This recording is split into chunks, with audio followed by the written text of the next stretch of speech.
Welcome. It's time for a lather demonstration of the Calendula soap that I promised you. These are calendula petals. They are dried yellow flowers. They are a part of the marigold family of flowers. These were used to be infused in the sunflower oil that I put in the soap. And then I also made a tea for the lye solution that I used to create my soap as well. The lather of your soap depends upon the oils that you put into it. Some oils produce a bubbly texture to your soaps, some a creamy texture to your soaps. Some are more conditioning than others. That information can be found on Soap Calc on the net.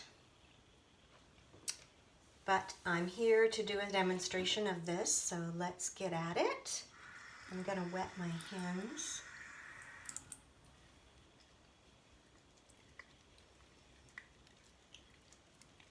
One of the things that I love about making handcrafted soap, wherever you would get this handcrafted soap, would be that all of the glycerin that is produced in the saponification process of soap making is still there in your soap. Nothing is extracted.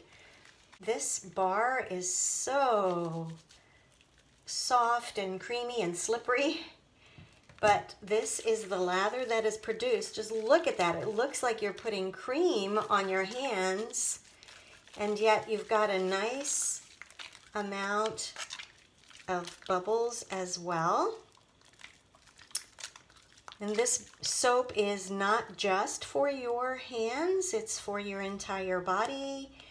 And also the soap that I make, I even use it to wash my hair.